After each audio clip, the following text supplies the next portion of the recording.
최근 중국에서 극과 극 인생을 살고 있는 중국인 두 명의 근황이 화제가 되고 있습니다. 이 둘을 공통으로 지칭하는 키워드는 한국 그리고 배우인데요. 한 사람은 중국에서 데뷔했지만 명예를 되찾기 위해 한국으로, 다른 한 사람은 한국에서 데뷔해서 돈 때문에 중국으로 갔다가 재판까지 받는 상황에 놓였는데요. 한번 자세히 알아보겠습니다. 2014년 엑소를 버리고 중국으로 도망간 전 멤버 크리스는 중국계 캐나다인으로 중화권의 배우이자 가수로 활동하고 있었는데요. 그러나 2021년 1월 두메이주라는 인플루언서가 다수의 미성년자들에게 촬영, 신인 모집 등을 빌미로 접근해 음주를 시키고 상대방이 원치 않는 행동을 했다는 폭로로 인해 중국 공안에 체포되었죠. 해당 사실이 언론을 통해 공개되고 크리스의 행동이 사실로 밝혀지면서 중국 네티즌들은 어른의 크기가 아니라서 범죄를 저질러야 했다며 비난을 이어갔는데요. 한번 삐끗하면 영영 돌아올 수 없는 중국 연예계의 특성상 최소 중형, 특히 미성년자를 대상으로 한 범죄이기에 최대 사형까지도 선고될 가능성이 있었습니다. 원래대로라면 진즉의 재판이 이뤄졌어야 했지만 워낙 중대한 사항이기도 하고 제로 코로나 정책으로 국가가 사실상 마비되면서 계속 미뤄져 왔는데요. 베이징 인민법원은 지난 25일 크리스에게 13년의 징역과 형기가 끝난 후 해외 추방의 명령이 내려졌습니다. 그리고 세무당국은 크리스가 법인을 이용해 개인 소득을 감추는 방식으로 세금 9,500만 위안을 탈루, 8,400만 위안의 세금을 미납했다며 세금 미납금과 연체료를 포함해 벌금 6억 위안을 부과했습니다. 크리스가 논란으로 구속된 작년은 중국 공산당의 연예계 검열 및 통제 강화 정책, 이른바 정품 운동이 있었던 해로 수많은 연예인들이 갖가지 이유로 제재를 당하는 전쟁과도 같은 해였습니다. 한국의 소프트 파워를 따라잡겠다며 연예계에 천문학적인 투자가 이뤄지다가 크리스를 시작으로 출연료 상한제, 오락 프로그램 방영 금지 등 온갖 제재가 들어가며 자라나던 싹을 잘라버렸는데요. 이 사건으로 가장 타격을 입은 건 드라마 영화 업계입니다. 안 그래도 재미없었는데 CG와 등장인물들이 과도한 화장을 하고 연기하는 작품밖에 나오지 않게 된 것이죠. 그나마도 히트한 작품들은 대부분 한국의 것을 무단으로 가져다 만든 것들 뿐이었습니다. 이렇다 보니 올해 한중수교 30주년을 기념하는 한 행사에서는 중국인들은 부끄러움에 고개를 숙여야만 했는데요. 바로 중국 영화전입니다. 지난 24일 베이징 뉴스에서는 한국에서 열리는 중국 영화전, 안녕 이헌영을 비롯한 13개 작품 한국 내 상영이라는 제목의 뉴스를 게재했는데요. 보도에 따르면 한국영화진흥위원회는 한중수교 30주년을 기념해 중국 영화전을 개최한다. 12월 1일에서 4일 서울에서 열리는 이번 중국 영화전은 오늘은 중국인이 좋아하는 영화, 내일은 한국인이 좋아할 영화라는 주제로 13편의 영화가 상영되며 개막작인 안녕 이헌영은 한국 내 최초 상영이다.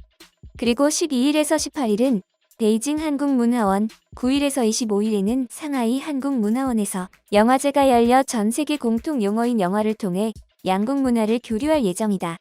라며 관련 소식을 전했습니다. 해당 소식을 접한 네티즌들은 한국 상영 일정을 하지 않았으면 좋겠다고 밝혔는데요. 가지마, 부끄럽단 말이야. 내가 무슨 말을 해야 할까? 우린 좋은 영화가 없어. 베끼는 것만 잘하지. 한국 리메이크 영화는 왜 들어있는 거야? 한국인. 이게 중국 영화의 수준인가? 크크. 보여줄 게 있어?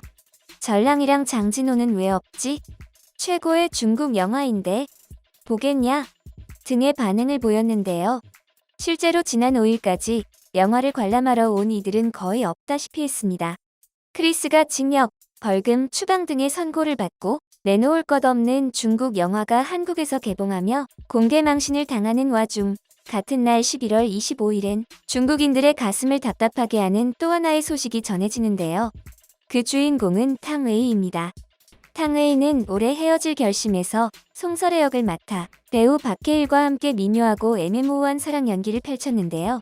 춘사국제영화제 9일 영화상, 한국영화평론가협회상에 이어 외국인 여배우 최초로 청룡영화제에서 여우주연상까지 받았습니다.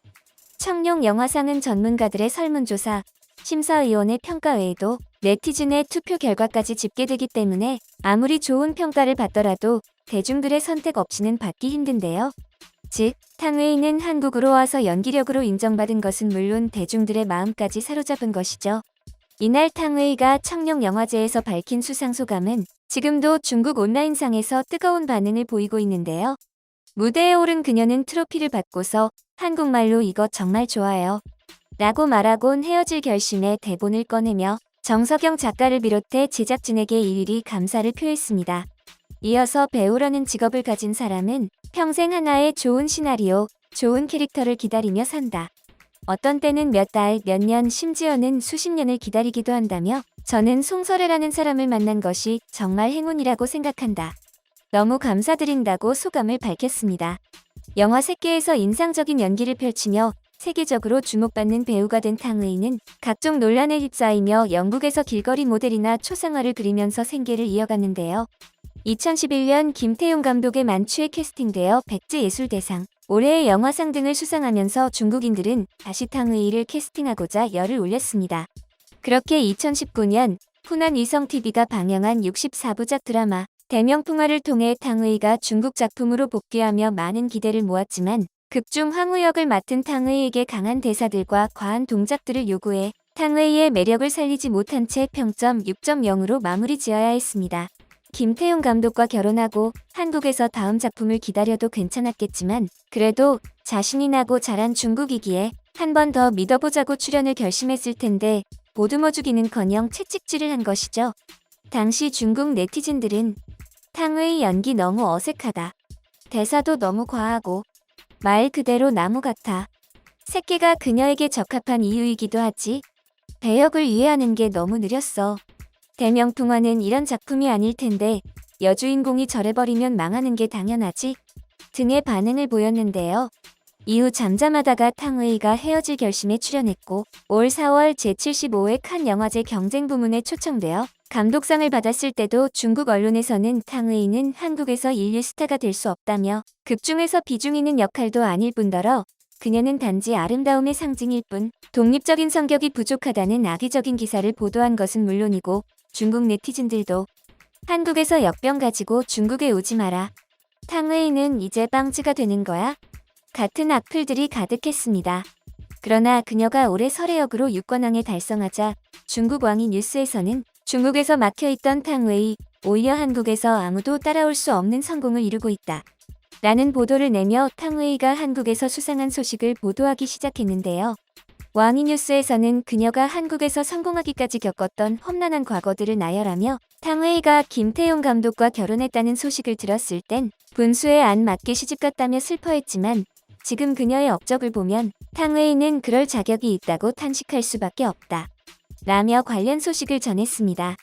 또한 소우닷컴에서는 탕웨이를 잃은 것은 중국 연예계의 슬픔이다라는 헤드라인과 함께 탕웨이는 절대 중국으로 돌아오지 않을 것이라며 중국으로부터 등을 돌린 일화들을 소개했는데요. 그중 눈에 띄는 것만 보자면 탕웨이는 새끼로 단숨에 유명 인사가 되었지만 그 후론 아무것도 없었다. 이유는 과한 노출로 논란이 되었기 때문인데 당시 이한 감독은 언론을 통해 탕웨이가 동의해서 했다는 말로 책임을 회피했다. 이로 인해 탕웨이의 첫 연기 인생은 침체기에 빠졌으며 탕웨이는 당시 인터뷰에서 "나는 상하이 증권거래소에 주식 같다. 역사상 가장 빨리 올라왔으며 가장 빨리 추락했다고 인터뷰하기도 했다. 그리고 레이지아인과 함께 출연했던 영화 홍보 인터뷰는 결정적이었다고 할 수 있다. 그는 인터뷰 당시 "내가 탕웨이 때문에 참을 수 없었던 일이 있다. 연기하면서 감정이 올라올 때면 탕웨이는 화장실을 갔다. 수도 없이 화장실을 왔다 갔다 해서 감정 잡고 눈물 끌어올리는 게 너무 힘들었다."